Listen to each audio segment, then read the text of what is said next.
తెలంగాణ వ్యాప్తంగా ఆర్టీసీ సమ్మె ఉధృతంగా కొనసాగుతున్న వేళ సూర్యాపేట బస్ డిపో వద్ద తీవ్ర ఉద్రిక్తత చోటు చేసుకుంది. డిపో నుంచి బస్సులను బయటకు పంపే క్రమంలో పోలీసులకు సమ్మె చేస్తున్న కార్మికులకు మధ్య వాగ్వాదం తలెత్తింది. ఆర్టీసీ సమ్మె కొనసాగుతున్నప్పటికీ అధికారులు పోలీసు పహారా మధ్య డిపో నుంచి బస్సులను బయటకు తీసుకెళ్లేందుకు ప్రయత్నించారు. ఈ విషయం తెలుసుకున్న కార్మికులు పెద్ద సంఖ్యలో డిపో గేటు వద్దకు చేరుకొని అడ్డుకున్నారు. సమ్మె జరుగుతుంటే బస్సులను ఎలా బయటకు తీసుకెళ్తారు అంటూ కార్మికులు ఆందోళనకు దిగారు. ఈ క్రమంలో పోలీసులు కార్మికులను అడ్డుకోవడంతో ఇరు వర్గాల మధ్య తీవ్ర స్థాయిలో వాగ్వాదం చోటు చేసుకుంది. పరిస్థితి అదుపు తప్పకుండా ఉండేందుకు డిపో పరిసరాల్లో పోలీసులు భారీగా మోహరించారు. నిరసన తెలుపుతున్న పలువురు కార్మికులను పోలీసులు బలవంతంగా అదుపులోకి తీసుకుని పోలీస్ స్టేషన్కు తరలించారు. తమ న్యాయమైన డిమాండ్లు నెరవేరే వరకు పోరాటం ఆపేది లేదని, ప్రభుత్వం తమపై పోలీసులతో దాడి చేయించడం దారుణమని కార్మికులు మండిపడుతున్నారు. ప్రస్తుతం సూర్యాపేట డిపో వద్ద ఉద్రిక్తత వాతావరణం కొనసాగుతుంది.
నంద్యాల జిల్లా ఆళ్లగడ్డలో దారుణం చోటు చేసుకుంది. కట్టుకున్న భార్యను అనుమానంతో భర్త కిరాతకంగా హతమార్చాడు.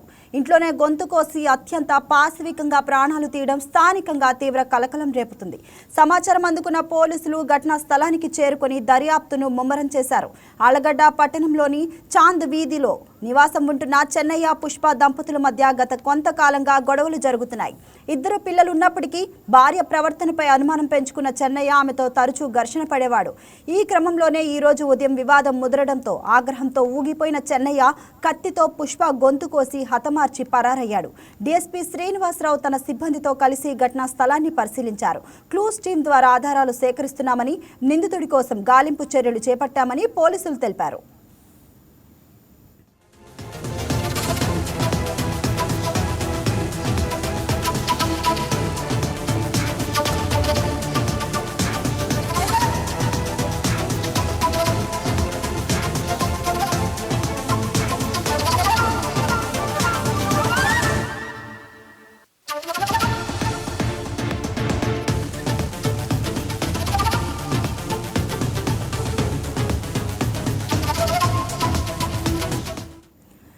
నంద్యాల జిల్లా ఆళ్లగడ్డలో దారుణం చోటు చేసుకుంది. కట్టుకున్న భార్యను అనుమానంతో ఓ భర్త కిరాతకంగా హతమార్చాడు.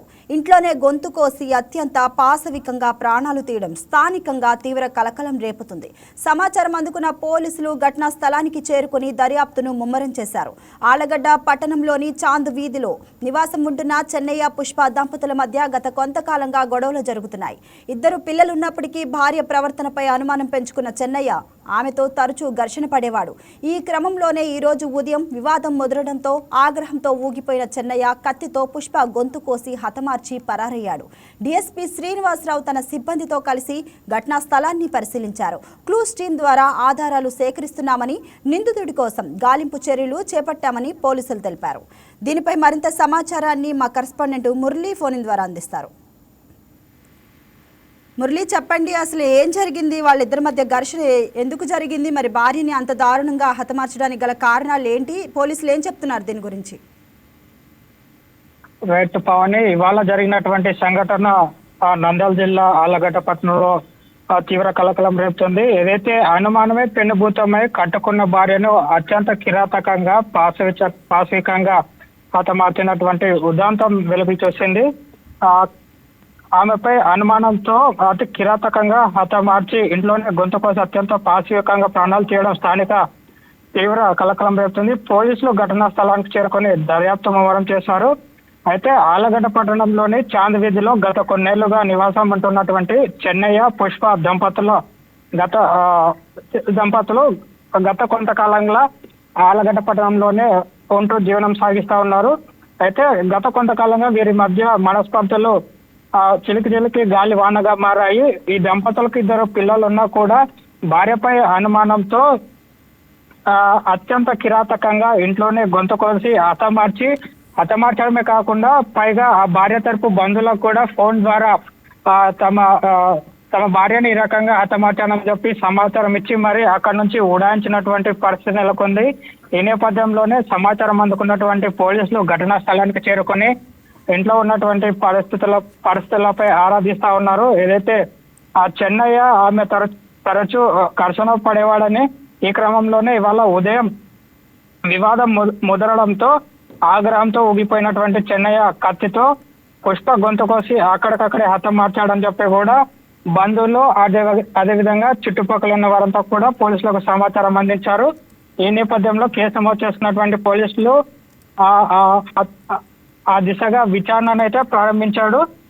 దీనికి సంబంధించి ఇప్పటికే డిఎస్పీ శ్రీనివాసరావు ఘటనా స్థలానికి చేరుకొని తన సిబ్బందితో పలు కీలక ఆధారాలు అయితే సేకరించారు. ఏదైతే హత్యకు ఉపయోగించినటువంటి కత్తితో పాటు మిగతా పరికరాలను కూడా స్వాధీనం చేసుకొని ఆ నిందితుడి కోసం గాలింపు చర్యలు చేపడుతున్నారు. పావని, ఎస్ అంటే నిందితుడు పరారీలో ఉన్నాడు అని చెప్తున్నారు. మరి పోలీసులు ఇన్వెస్టిగేషన్ ఎంతవరకు వచ్చింది, ఏమంటున్నారు? మరి కుటుంబ సభ్యులు ఇంతకు ముందే వారి మధ్య వాగ్వాదం జరిగినప్పుడు మధ్యంతరం వాళ్ళ మధ్య గొడవలు రాకుండా చూడడం, మాట్లాడడం ఇవన్నీ ఏమైనా చేశారా? మరి ఏమంటున్నారు కుటుంబ సభ్యులు దీనిపైన?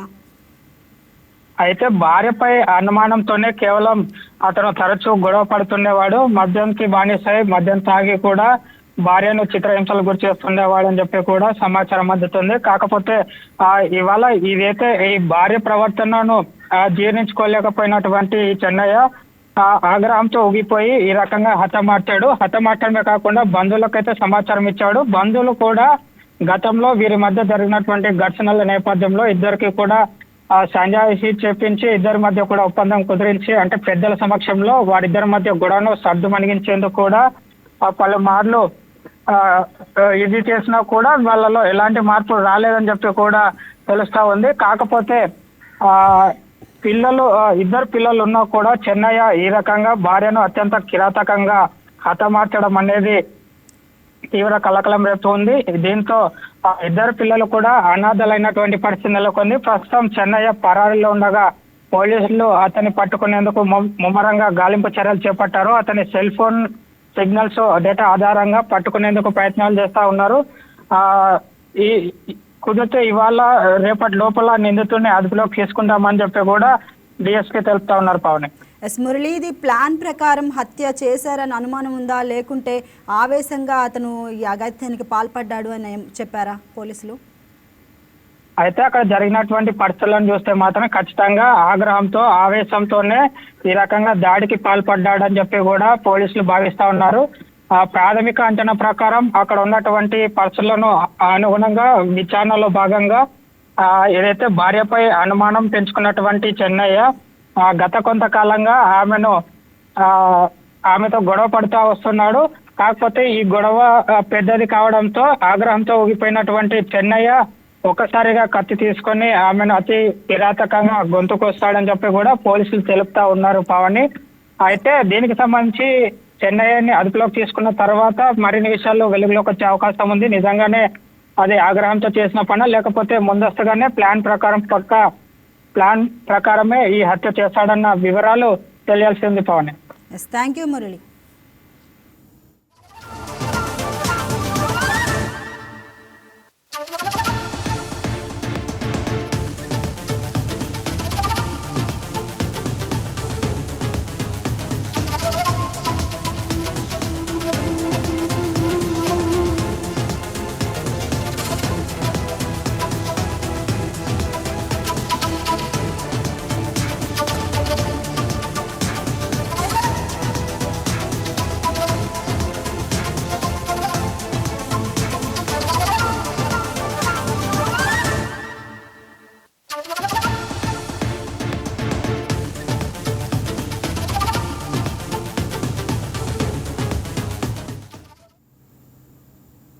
తెలంగాణ వ్యాప్తంగా ఆర్టీసీ సమ్మె ఉధృతంగా కొనసాగుతున్న వేళ సూర్యాపేట బస్ డిపో వద్ద తీవ్ర ఉద్రిక్తత చోటు చేసుకుంది.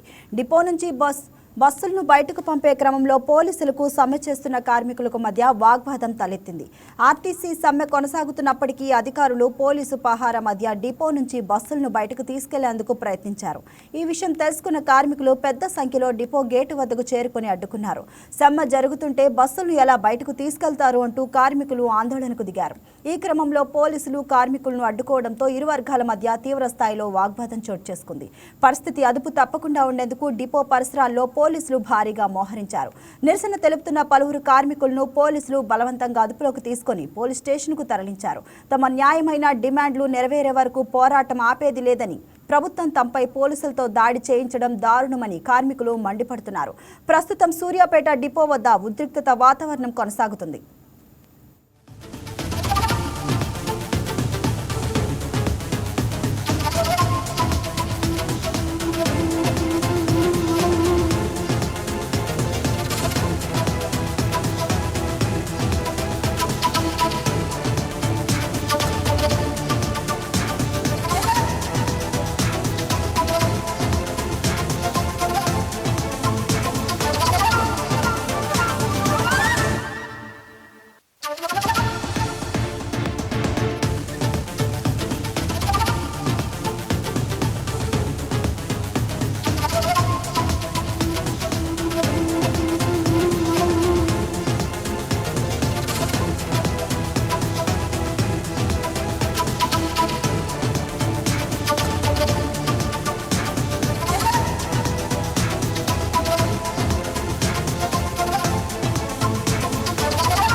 తెలంగాణ వ్యాప్తంగా ఆర్టీసీ సమ్మె ఉధృతంగా కొనసాగుతున్న వేళ సూర్యాపేట బస్ డిపో వద్ద తీవ్ర ఉద్రిక్తత చోటు చేసుకుంది.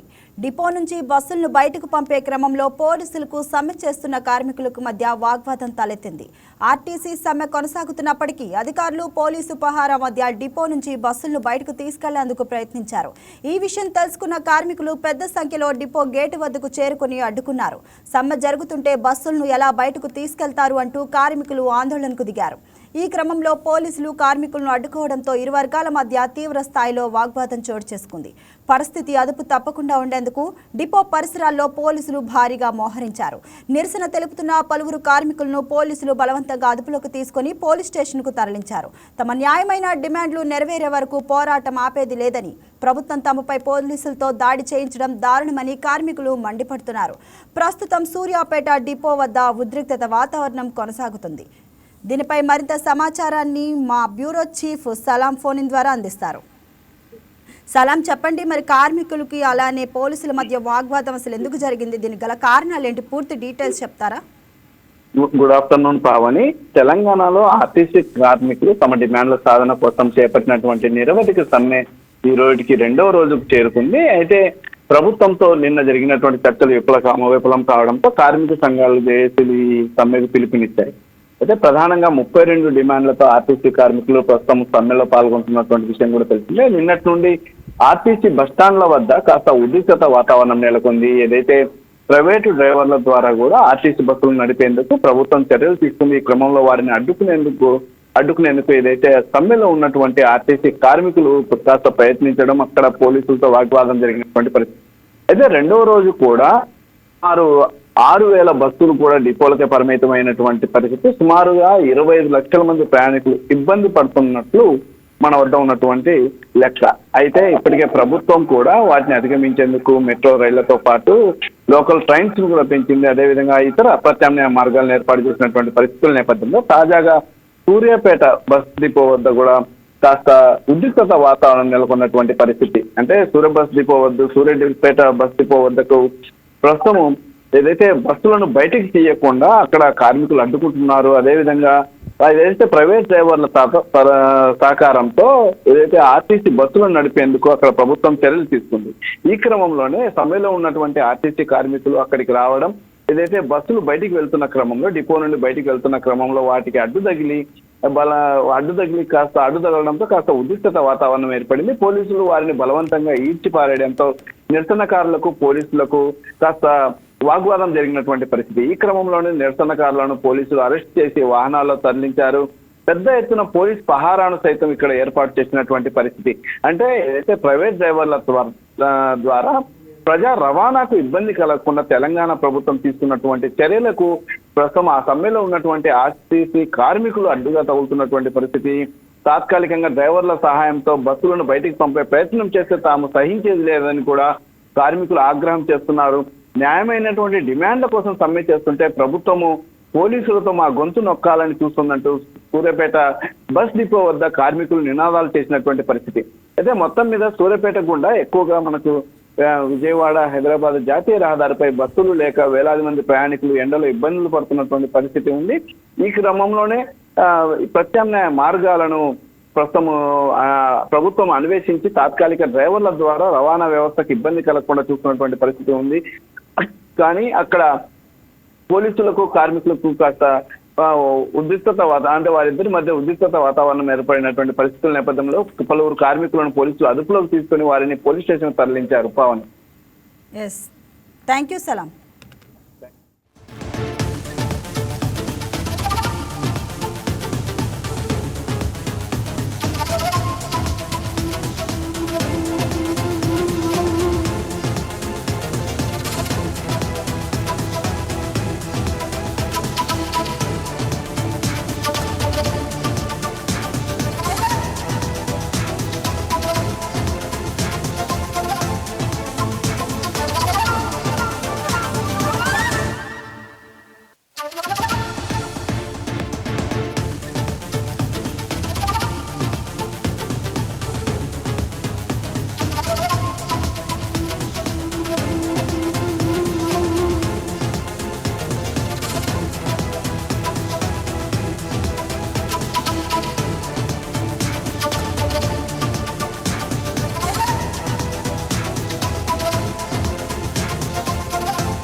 చిత్తూరు జిల్లా పలమనేరులో ఆన్లైన్ బెట్టింగ్కు పాల్పడుతున్న వారిపై కఠిన చర్యలు తీసుకుంటామని సీఐ మోహన్ రెడ్డి హెచ్చరించారు. ఎవరైనా ఇటువంటి అక్రమ కార్యకలాపాలు నిర్వహించినా పాల్గొన్నా చట్టపరమైన చర్యలు తప్పవని వార్నింగ్ ఇచ్చారు. బెట్టింగ్పై సమాచారం తెలిసిన వారు వెంటనే పోలీసులకు తెలియజేయాలని, వారి వివరాలు గోప్యంగా ఉంచుతామని చెప్పారు. యువత ఇటువంటి బెట్టింగ్లకు దూరంగా ఉండాలని, లేదంటే తమ భవిష్యత్తుతో పాటు కుటుంబాలకు నష్టం కలుగుతుందని సూచించారు. ఐపీఎల్ గురించి కొద్దిగా టౌన్లో యూత్ వీళ్ళు ఆన్లైన్లో కొంతమంది, ఆఫ్లైన్లో కొంతమంది ఆడుతున్నారనే ఇన్ఫర్మేషన్ ఉంది. వాళ్ళకు సివియర్గా వార్నింగ్ చేస్తున్నాము. ఎట్టి పరిస్థితుల్లోనూ గ్యాంబ్లింగ్ కానీ, బెట్టింగ్ కానీ ఇట్లాంటి దాంట్లో జోన్లోకి పోతే ఖచ్చితంగా దానిపైన పోలీస్ డిపార్ట్మెంట్ సీరియస్ యాక్షన్ తీసుకుంటుంది. అది ఫస్ట్లో ఏదో చిన్నగా స్టార్ట్ అయ్యి జీవితాలను నాశనం చేస్తుంది. కాబట్టి అందరికీ మా విజ్ఞప్తి at the same time warning కూడా, ఎటువంటి పరిస్థితుల్లో ఈ ఊపిలో దిగద్దని చెప్పి పోలీస్ డిపార్ట్మెంట్ తరఫున నా విజ్ఞప్తి. ఏదైనా పబ్లిక్ ఎవరికైనా దీనిపైన ఇన్ఫర్మేషన్ ఇవ్వాలంటే మీరు పలమనేరు ఇన్స్పెక్టర్ నెంబర్ కావచ్చు, ఎస్ఐ కావచ్చు, లేదా 100 కాల్ చేసి మీ ఇన్ఫర్మేషన్ ఏమైనా ఉంటే షేర్ చేయొచ్చు. అది సీక్రెట్గా ఉంచబడుతుంది. ఆ ఇన్ఫర్మేషన్ బేస్ చేసుకొని మేము వాళ్ళ పైన రైట్స్ కండక్ట్ చేసి కేసులు రిజిస్టర్ చేసి సీరియస్ లీగల్ యాక్షన్స్ తీసుకుంటాం. విజయవాడ సివిల్ కోర్టులో నెలకొన్న హై టెన్షన్ ఎట్టకేలకు వీడింది. సివిల్ కోర్టు భవనంలోని లిఫ్ట్లో ఇరుక్కుపోయిన న్యాయవాదులను ఫైర్ ఫైటర్స్, ఎస్డీఆర్ఎఫ్ సిబ్బంది సేఫ్గా బయటకు తీశారు. దీంతో గంటన్నరకు పైగా నడిచిన హై డ్రామాకు తెరపడింది. అలానే కోర్టు భవనంలోని లిఫ్ట్లో సాంకేతిక లోపం తలెత్తడంతో అది 8వ అంతస్తులో అకస్మాత్తుగా నిలిచిపోయింది. ఈ సమయంలో లిఫ్ట్లో ఒక గర్భిణితో సహా మొత్తం 8 మంది న్యాయవాదులు ఉన్నారు. లిఫ్ట్ డోర్ పూర్తిగా స్ట్రక్ అయిపోవడంతో వారు సుమారు గంటన్నర కాలంగా లోపలే చిక్కుకుపోయారు.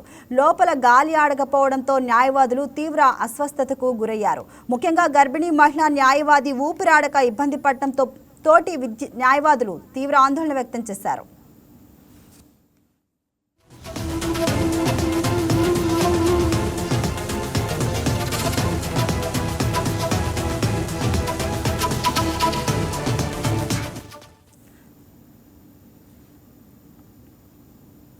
ఘటనపై సమాచారం అందుకున్న వెంటనే ఎస్డీఆర్ఎఫ్ ఫైర్ సిబ్బంది రంగంలోకి దిగారు. లిఫ్ట్ లోపల ఆక్సిజన్ స్థాయి తగ్గిపోవడంతో సిబ్బంది పైపుల ద్వారా లోపలికి ఆక్సిజన్ను పంపిస్తూ బాధితులకు ఉపశమనం కలిగిస్తూ వారిని రక్షించే ప్రయత్నం చేశారు.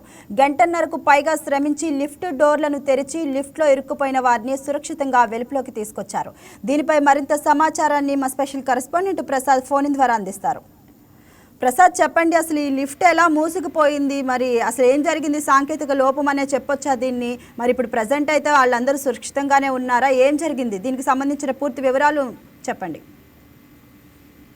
విజయవాడలో సివిల్ కోర్ట్ కాంప్లెక్స్ లో ఈ రోజు ఉద్రిక్తమైన పరిస్థితి నెలకొందని చెప్పవచ్చు. అకస్మాత్తుగా కోర్టు భవనంలో ఏడో అంతస్తులో లిఫ్ట్ సడన్ గా ఆగిపోవడంతో అందులో ప్రయాణిస్తున్న 6 న్యాయవాదులు కూడా ఆ లిఫ్ట్ లో చిక్కుకుపోయారు. అయితే పవర్ కట్ కారణంగా లిఫ్ట్ సడన్ గా 7వ అంతస్తులు ఆగిపోయింది. ఆ సమయంలో ఆ లిఫ్ట్ లో మొత్తం 6 మంది న్యాయవాదులు లిఫ్ట్ లో కిందికి ప్రయాణిస్తున్నారు. దీంతో వాళ్ళందరూ కూడా లిఫ్ట్ లో ఇరుక్కున్న పరిస్థితి. అయితే విద్యుత్ సరఫరా నిలిచిపోవడంతో లిఫ్ట్ 8వ అంతస్తు వద్ద ఆగిపోగా సుమారు గంటన్నర పాటు వాళ్ళు లోపలే ఇరుక్కుని తీవ్రమైన ఇబ్బందులు పడినట్టు కూడా తెలుస్తుంది. దీనివల్ల గాలి సరిగ్గా అందకపోవడం వల్ల వాళ్ళకి ఊపిరి తీసుకోవడంలో కూడా చాలా ఇబ్బంది పడ్డారు. వెంటనే సమాచారం అందుకున్న కోర్టు సిబ్బంది వెంటనే సహాయక చర్యలు చేపట్టేందుకు అధికార యంత్రాంగానికి సమాచారం అందించారు. వెంటనే పోలీసులతో పాటు ఫైర్ సిబ్బంది, అంబులెన్స్ సర్వీసులు కూడా కోర్టుకు చేరుకున్నాయి. వెంటనే అగ్నిమాపక సిబ్బంది ఘటనా స్థలానికి చేరుకుని సహాయక చర్యలు ప్రజెంట్ చేపడుతున్నారు. రెస్క్యూ టీం కూడా అక్కడికి చేరుకుని ఏదైతే ఏ లిఫ్ట్ లో అయితే న్యాయవాదులు ఇరుక్కుపోయారో వాళ్ళకి సంబంధించి ఆక్సిజన్ పైపులు లిఫ్ట్ లో అరేంజ్ చేసి వాళ్ళకి ప్రజెంట్ ఆక్సిజన్ అందించి వారిని సురక్షితంగా బయటకు తీసేందుకు కూడా ప్రయత్నాలు జరుగుతున్నాయి. ఘటన జరిగి దాదాపు గంటన్నర కావస్తున్నా ఇంకా లిఫ్ట్ పవర్ కారణంగా లిఫ్ట్ సాంకేతిక సమస్యలతో ఆగిపోయింది. వాళ్ళు ఇంకా లిఫ్ట్ లో ఇరుక్కుపోయి ఉన్నారు. సో లిఫ్ట్ అంతా కూడా అది క్లోజ్ లిఫ్ట్ కావడంతో అక్కడ ఆక్సిజన్ స్థాయి తక్కువగా ఉంటుంది. ఎందుకంటే మనకి పవర్ లేకపోవడం వల్ల అటు ఫ్యాన్ కానీ లైట్స్ కానీ అందులో ఉండవు. సో అందువల్ల వాళ్ళకి రెస్క్యూ సిబ్బంది ఆక్సిజన్ వాళ్ళకి అందిస్తూ రెస్క్యూ చేస్తున్నారు. వాళ్ళకి సురక్షితంగా బయట తీసేందుకు కూడా ప్రయత్నాలు చేస్తున్నారు. సో ఈ ఘటన వల్ల ప్రజెంట్ కోర్టు ప్రాంగణంలో ఉద్రిక్త వాతావరణం కనిపిస్తుంది. ఎస్ ప్రసాద్, మరి ఇటువంటి పునరావృతం కాకుండా మరి అధికారులు ఎటువంటి చర్యలు తీసుకుంటామని అంటున్నారు? విజయవాడలో కొత్తగానే కోర్టు కాంప్లెక్స్ భవనాన్ని నిర్మించారు. దాదాపుగా 10 అంతస్తుల భవనం ఉంటుంది అది. సో అందులో చాలా లిఫ్ట్లు అరేంజ్ చేశారు. ఏదైనా ప్రమాదాలు జరిగినప్పుడు లేదంటే ఇలాంటి ప్రాబ్లమ్స్ వచ్చినప్పుడు వెంటనే అంటే ఆటోమేటిక్ గా వేరే వ్యవస్థను కూడా ఏర్పాటు చేశారు. లిఫ్ట్లు సడన్ గా ఆగిపోయినా కూడా ఫైర్ అయినా కూడా కొత్త బిల్డింగ్ కావడంతో అన్ని రకాల అందులో ఫెసిలిటీస్ అందులో ఉన్నాయి. అనుకోకుండా ఈరోజు లిఫ్ట్ సడన్ గా ఆగిపోవడం వల్ల ఈ పరిస్థితి నెలకొంది. గతంలో ఎప్పుడు కూడా ఎలాంటి పరిస్థితి లేకపోవడం వల్ల పెద్దగా ఇబ్బంది లేదు. కానీ సడన్ గా లిఫ్ట్ ఆగిపోవడం, గంటకు పైగా ఆ లిఫ్ట్ తెరుచుకోకపోవడంతో వాళ్ళ ఇబ్బంది పునరావృతం కాకుండా ఆ కోర్టు కాంప్లెక్స్ నిర్వహణ చేస్తున్న సంస్థ త్వరలో మార్పులు చేసే అవకాశాలు కూడా ఉన్నాయి. ఎస్ ప్రసాద్, మరి గర్భిణీ మహిళ పరిస్థితి ఇప్పుడు బాగానే ఉందా? ఏమంటున్నారు వైద్యులు? ప్రజెంట్ బయట తీసే ప్రయత్నాలు జరుగుతున్నాయి. వాళ్ళకి సంబంధించి ప్రజెంట్ వాళ్ళతో ఎప్పటికప్పుడు కూడా పోలీసులు, అక్కడ ఉన్నటువంటి రక్షించే సిబ్బంది, రెస్క్యూ టీం వాళ్ళతో మాట్లాడుతున్నారు. అందరికి కూడా ధైర్యం చెప్తున్నారు. సో మరి కాసేపట్లో వాళ్ళని సురక్షితంగా బయట తీసే అవకాశాలు ఉన్నాయి. ప్రజెంట్ అందరూ సురక్షితంగానే ఉన్నట్టు చెప్తున్నారు అధికారులు. ఎస్ ప్రసాద్, అంటే ప్రజలు ఇటువంటి సిచ్యువేషన్లో మరి ఎటువంటి జాగ్రత్తలు తీసుకుంటే మంచిది అంటారు? పెద్ద భవంతుల్లో లిఫ్ట్ అంటే మధ్యలో ఆగిపోవడం సాధారణంగా కనిపిస్తూ ఉంటుంది. లేటెస్ట్ టెక్నాలజీ రావడం వల్ల lift in case power cut వల్ల లిఫ్ట్ మధ్యలో ఆగిపోయినా దగ్గరలో ఉన్న ఫ్లోర్ కి చేరుకునే అవకాశం కూడా ఉంది. అంటే ఒక 2వ ఫ్లోర్ లో లిఫ్ట్ ప్రయాణిస్తున్నప్పుడు సడన్ గా కరెంటు పోతే అది దగ్గరలో ఉన్న 3వ ఫ్లోర్ కన్నా 2వ ఫ్లోర్ కని చేరుకుని తలుపులు తెరుచుకునే ఒక టెక్నాలజీ కూడా ఇప్పుడు ప్రజెంట్ అందుబాటులో ఉంది. చాలా భవనాల్లో ఈ ఫెసిలిటీ ఉంది. అయితే అక్కడ అలాంటి ఫెసిలిటీస్ లేకపోవడం వల్ల వాళ్ళు కొంత ఇబ్బంది పడుతున్నారు. సో వెంటనే లిఫ్ట్ ఆగిన వెంటనే అక్కడ లిఫ్ట్ లో మనకి అలారం బటన్ దాన్ని ప్రెస్ చేస్తే అన్ని ఫ్లోర్లలో కూడా అలారం మోగుతుంది. సో ఎవరైతే మెయింటెనెన్స్ చూస్తారో వాళ్ళందరూ కూడా తక్షణం అక్కడికి వచ్చి సహాయక చర్యలు చేపడతారు. పెద్దగా భయపడాల్సిన అవసరమే ఉండదు. సో దీనికి సంబంధించి భయభ్రాంతులకు లోనయ్యి ఏదో అయిపోతుందన్న ఊహతో మరికొంతమంది తీవ్రమైన అస్వస్థతకు కూడా లోనయ్యి ప్రమాదం కొని తెచ్చుకుంటారు. సో దానివల్ల పెద్ద ఉపయోగం ఏమీ ఉండదు. అలారం బటన్ క్లిక్ చేయగానే సహాయక చర్యలు అందే అవకాశాలు కూడా ఉంటాయి. Thank you Prasad.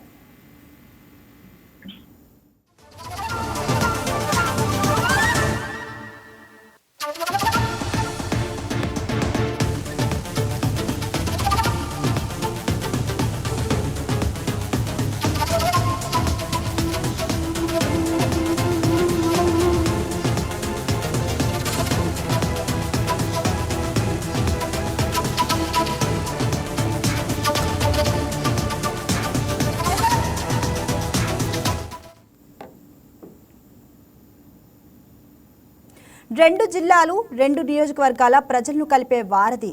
అది వందలాది మంది రైతులకు జీవనాధారం, విద్యార్థుల భవితకు బాట. కానీ 8 ఏళ్లుగా ఆ దారి మూసుకుపోయింది. ఎర్ర కాలువపై బ్రిడ్జ్ కూలి ఏళ్లు గడుస్తున్నా ప్రభుత్వ యంత్రాంగం పట్టించుకుంది లేదు. కంసాలపాలెం నుండి మాధవరం వెళ్లే విద్యార్థులు, రైతు కూలీలు వంతెన సౌకర్యం లేక కిలోమీటర్ల మేర నడిచి తమ గమ్యస్థానానికి చేరుకోవాల్సిన దుస్థితి వచ్చింది. ఇప్పటికైనా ప్రజా ప్రతినిధులు స్పందించి యుద్ధ ప్రాతిపదికన ఈ బ్రిడ్జి నిర్మాణాన్ని పూర్తి చేయాలని ఇరు నియోజకవర్గాల ప్రజలు డిమాండ్ చేస్తున్న ఈ ఇరు నియోజకవర్గాల ప్రజలతో మా స్పెషల్ కరెస్పాండెంట్ మురళి మరింత సమాచారం అందిస్తారు. రెండు నియోజకవర్గాలను కలిపే బ్రిడ్జ్ అంటే ఎర్ర కాలువ పైన బ్రిడ్జ్ గత 8 సంవత్సరాల క్రితమే కూలిపోయింది. అప్పటి నుంచి కూడా అంటే ఇటు కంసాలపాలెం ఇటు మాధవరం మధ్యలో ఉన్న ఈ బ్రిడ్జ్ కూలిపోవటం కారణంగా అయితే అటు రైతులు ఇటు విద్యార్థులు కూడా తీవ్ర ఇబ్బందులు పడుతున్నారు.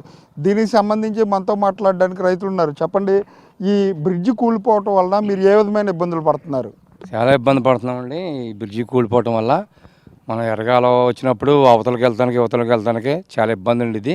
ఇది రెండు నియోజకవర్గాలు, అటు నిడదవోలు నియోజకవర్గం, తాడేపల్లి నియోజకవర్గం కలిపి బ్రిడ్జి అండి. ఇది ఇప్పుడున్న హైట్ కాకుండా బాగా హైట్ కడితే ఇది దానికి ఇంత ముంపు రాదని చెప్పి మా కోరిక అండి. ఇది అలాగే ఇప్పటికే అంటే విద్యార్థులు కంసాలపాలెం నుంచి మాధవరం రావాలన్నా, రైతులు రావాలన్నా తీవ్ర ఇబ్బందులు ఉన్నాయి. ఈ ప్రభుత్వం దృష్టికి తీసుకెళ్లారా? అసలు ఏం జరుగుతుంది అనుకోవచ్చు? ఇది తీసుకెళ్లారండి, ప్రభుత్వం దృష్టికి తీసుకెళ్లారు. ఒకసారి అయితే ఇది నా పరిధిలో లేదని ఈయన పాత ఎమ్మెల్యే గారు, నా పరిధిలో లేదని ఆ పాత ఎమ్మెల్యే గారు కూడా చెప్పడం జరిగిందండి. అది ఇంకా గత పక్కనెట్టండి.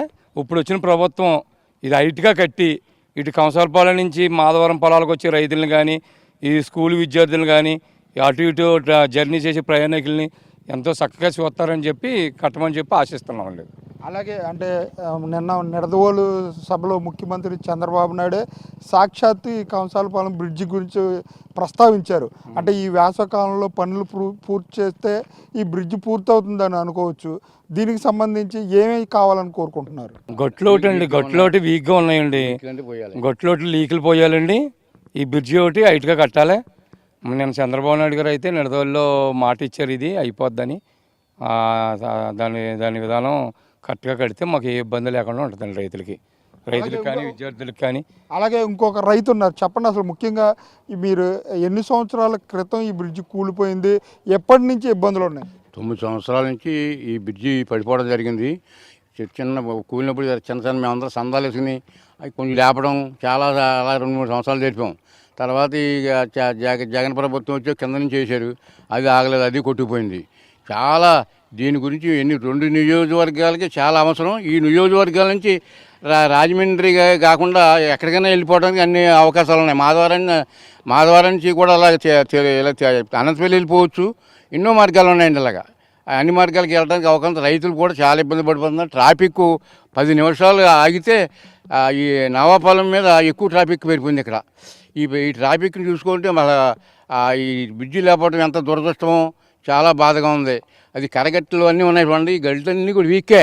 అది రింగ్ బోర్డులు వేసారు. దానివల్ల గట్టు పోసేది వేసాకాలం గట్లు పోసేస్తే ఈ పాటికి అయిపోను. రింగ్ బోర్డులు పెట్టిన ఖర్చు రింగ్ సంచులు వేసారు, ఎందుకు వేస్ట్ అది.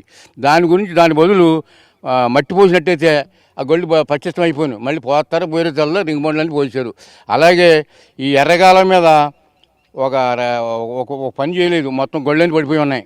రైతులు ఏంటి ఎంత ఇబ్బంది పడాలో అంత ఇబ్బంది పడిపోతున్నారు. ఈ ప్రభుత్వం ఆ ప్రభుత్వం ఏ ప్రభుత్వం వచ్చినా దులుపుకుని వెళ్ళిపోతున్నారు తప్ప రైతులకు కావాల్సిన పనులు ఎవరు చేస్తలే. దానివల్ల చాలా నష్టపడింది. ఇక్కడ 190 ఎకరాలు కోతుకుంటాం రాయకొట్టు. మాకు ఆ యావకొట్టు ఉపయోగపడతలేదు. బాబన్ కూడా డామ్ అని ఉందండి. ఆ డాము 2 డాములు కట్టినట్లయితే మా రైతులకి నీరు వస్తానికి ఉపకారం ఉండదు. బోర్ల మీద తోడుకుంటున్నాం, వాళ్ళకి అద్దిచ్చి వీళ్ళకి అద్దిచ్చి ఆ బోర్ల మీద ఆ నీళ్ళు ఎక్కడన్నా ఉంటే మింజనం పెట్టేసి తోడుకుని చాలా అవస్థపడిపోతున్నాం. మరి ప్రభుత్వం మరి ఏమన్నా యాక్షన్ తీసుకుని ఇప్పుడు నిన్న నిడదవోలు వచ్చాడు చంద్రబాబు గారు, కడతారని అందరూ సంకలు కొట్టుకుంటున్నారు. మరి ఆ మహానుభావుడు ఏం చేస్తారు? ఆయన టైంలోనే పడిపోయింది. ఆయన కట్టలేదు, ఆ జగన్ గారు కట్టలేదు. ఇప్పుడు ఈయన కడితే సంతోషంతో రైతులందరూ రైతులే కాదు మొత్తం ఎన్ని గ్రామాలకు ఉపకారం ఉంది ఇది. అంటే ఎన్ని గ్రామాల వారికి ఈ బ్రిడ్జ్ వల్ల ఉపయోగం ఉంటుంది అనుకోవచ్చు? అంటే అటు నిడదవోలు నియోజకవర్గ ప్రజలకి అంటున్నారు, ఇటు తాడేపల్లిగూడెం నియోజకవర్గ ప్రజలు అంటున్నారు. ఎన్ని గ్రామాల వారికి ఉపయోగం ఉండే అవకాశం ఉంది? ఎన్ని గ్రామాలని అంటే తాడేపల్లిగూడెం పైనుంచి కూడా నవాపల్లి అలాగ వచ్చేస్తున్నారండి. అంటే దగ్గర ఇప్పుడు కొమ్ముగూడెం, నీలాద్రిపురం ఈ ఊళ్ళు కాకుండా అనంతపల్లి నుంచి కూడా ఈ మార్గాన్ని దగ్గర అవుతుంది. సెంటర్ దగ్గర అయింది. ఇప్పుడు మాధవరం దగ్గర అయింది. మాధవరం నుంచి వెళ్ళటంలో దగ్గర అవడంలో రెండు నియోజకవర్గాలు కాకుండా ఆ ఉన్న నియోజకవర్గాలకు కూడా ఇది చాలా ట్రాఫిక్ ఉపయోగపడుతుంది. లారీలు చెప్పక్కర్లేదు, లారీలు మెట్టలు గొట్ల అంతా కూడా ఇటు వెళ్ళిపోతుంది. ఇప్పుడు చూడండి, లారీలు వెళ్తున్నాయి, మీరు ఉండగానే వెళ్తున్నాయి లారీలు. లేదంటే రోజు 200-300 లారీలు వెళ్తున్నాయి. దీని నుంచి ఇంకా పెరుగుద్ది. సరైన బ్రిడ్జి ఉంటే ఈ ట్రాఫిక్ అంతా సగం అటు ఇటు కూడా తగ్గిపోయి ఈ ఊరి నుంచి ఇక్కడి నుంచి వెళ్ళిపోద్ది ట్రాఫిక్. దీనివల్ల చాలామంది సుఖపడతారు ఈ బ్రిడ్జి కట్టడం వల్ల. ఈ బ్రిడ్జి బాగానే కట్టారు, కట్టడానికి ఈ పక్క ఆ పక్క అవుగ్గా కట్టారు. దీని మీద స్టాండర్డ్గా ఎత్తు, దీని మీద ఇంకా ఇప్పుడున్న బ్రిడ్జి మీద 3 అడుగులు ఎత్తు లేపి కట్టినట్టయితే, స్టాండర్డ్గా కట్టినట్టయితే ఇది రైతు అందరికీ కూడా ఉపకారపడుద్ది. మా మహానుభావులు కోరుకుంటాం, చాలా దీవించుకుంటాం, నమస్కారం పెట్టుకుంటాం వాళ్ళకి. అసలు ఇప్పుడు ముఖ్యంగా రైతులకి పంట పండించినప్పుడు కూడా ఇబ్బంది ఉంటుంది. పంట తోలుకి వెళ్ళాలంటే ఇప్పుడు వర్షాకాలంలో చాలా ఇబ్బందులు ఉంటాయి, అప్పుడే ఇబ్బందులు పడుతున్నారు. నమస్తే అండి. ముఖ్యంగా ఇప్పుడు సార్ చెప్పినట్టుగా, సుఖమయ్య గారు చెప్పినట్టుగా ఇక్కడ చాలా ఇబ్బంది అండి. ఎందుకంటే ఎరగాల ఈ పక్కన ఉన్న ఊరు కంసాలపాలెం అండి. కంసాలపాలెం నుంచి ఈ ఎరగాల బ్రిడ్జి దాటి ఇటువైపు పొలాలు ఉన్నాయండి. పొలాలు రావాలంటే చాలా కష్టపడతారు. వాళ్ళంతా ఈదుకుంటా వచ్చి పొలాలు చేసుకోవాలంటే చాలా ఇబ్బంది పడిపోతున్నారు. అందుచేత బ్రిడ్జి తయారైతే చాలా మంచిదని మేము అనుకుంటున్నాం. బ్రిడ్జి చంద్రబాబు నాయుడు గారు చెప్పినట్టుగా ముందు ప్రయారిటీగా మా బ్రిడ్జి మా గళ్ళు గట్ట వేసిన తర్వాత పనులు చేస్తే చాలా మంచిదని నేను చాలా కోరుకుంటున్నాం. ఎందుకంటే స్కూల్ పిల్లలు కూడా ఇదిగో ఈ పక్కన ఉన్నారని పిల్లలు ఎప్పుడూ వెళ్ళి రావాలి. ఇలా నిడదవోలు నుంచి ఇలా తాడేపల్లిగూడెం దాకా బస్సులు వస్తూ ఉంటాయి. కానీ పిల్లలు కూడా చాలా ఇబ్బంది పడిపోతున్నారు. వర్షాకాలం వచ్చిందంటే ఎన్నో కిలోమీటర్లు తిరిగి రావాల్సి వస్తుంది. అటువంటి పరిస్థితి లేకుండా ఇప్పుడు దుర్గేష్ గారు చెప్పినట్టు చంద్రబాబు నాయుడు గారు వాగ్దానం చేశారు మనం కట్టిస్తానని. అలా చేయాలని మరీ కోరుతూ ముఖ్యంగా అనుకుంటున్నామండి. అలాగే ముఖ్యంగా స్కూల్కి వెళ్ళే విద్యార్థులు కూడా ఇబ్బందులు ఉన్నారు. దీనికి సంబంధించి మాట్లాడడానికి టీచర్ గారు చెప్పండి అమ్మా, అసలు స్కూల్ పిల్లలు ఏ విధమైన ఇబ్బందులు పడుతున్నారు? స్కూల్ పిల్లల ఇబ్బందులు అయితే వర్ణాతీతం అండి, చెప్పలేము, మాటల్లో చెప్పలేదండి. వీటి నుంచి ప్రయాణం చేయాలంటే చాలా ఇబ్బందులు పడుతున్నామండి. అంటే మొన్న మేము తెలియజేసామండి అధికారులకి, వేస్తామని చెప్పారు. కానీ రేపు వర్షాకాలానికి మాత్రం కనీసం ఎలా లేదన్నా 4-5 నెలలు మాత్రం ఎడ్యుకేషన్ ఇబ్బంది పడిపోతున్నారండి. పిల్లలు రావడానికి లేక ఇంకా ఊళ్ళోనే 4 నెలలు తిరగేసుకుని ఒక 2 కిలోమీటర్లు రావాల్సింది ఒక 20 కిలోమీటర్లు తిరగేసుకుని వారానికి 1 రోజు 2 రోజులు స్కూల్కి వెళ్ళడం జరుగుతుందండి. మరి వర్షాకాలం 3-4 నెలల పాటు కూడా ఈ బ్రిడ్జి లేని కారణంగా అయితే ఇక్కడ విద్యార్థులు వేసిన రూట్ కూడా అది ఏమవుతుందంటే ఎక్కువగా నీరు ప్రవహించడం వల్ల రాళ్ళవి కొట్టుకుపోతున్నాయండి, గుంతలు పడిపోతున్నాయి. మరి అవి ఎవరు సరి చేస్తారండి? కనుక నీళ్లు తీసిన తర్వాత మళ్ళా ఎవరొకళ్ళు పట్టుకుని ఈ విద్యార్థులు పేరెంట్స్ ద్వారా, రైతుల ద్వారా మేమే సరి చేయించుకుని అధికారులకు చెప్పుకుని ఎలాగోలాగ ఒక 4-5 లారీలు పోయమని బ్రతిమలాడుకుని మేము ఉన్న నెలలన్నీ కూడా విద్య కొనసాగించుకోవాల్సిన పరిస్థితి వస్తుందండి. అలాగే అంటే సుమారుగా ఎంతమంది విద్యార్థులు ఈ రహదారి గుండా ప్రయాణం చేస్తుంటారు? ఇంచుమించు రాజమండ్రి కాలేజీలకు వెళ్ళే వాళ్ళైనా, కంసాలపాలెం నుంచి గుడిం వెళ్ళే వాళ్ళైనా, అలాగే స్కూల్ పిల్లలైనా ఇంచుమించు 200-300 మంది విద్యార్థులు ప్రయాణం చేస్తూ ఉంటారండి. ఎంప్లాయీస్ కానీ, ఇంకా రైతుల గురించి ఇలా చాలా అనేక వృత్తుల వాళ్ళు అందరం కూడా చాలా ఇబ్బందులు పడుతున్నామండి.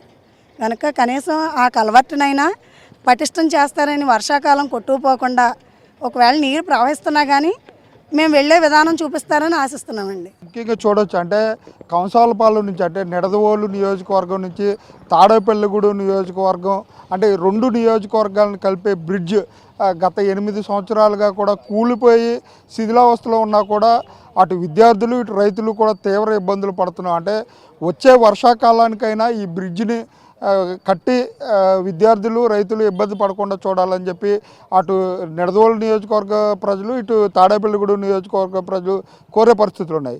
కెమెరా పర్సన్ మధుతో మురళి, వైకే న్యూస్, ఉమ్మడి పశ్చిమ గోదావరి జిల్లా నుంచి.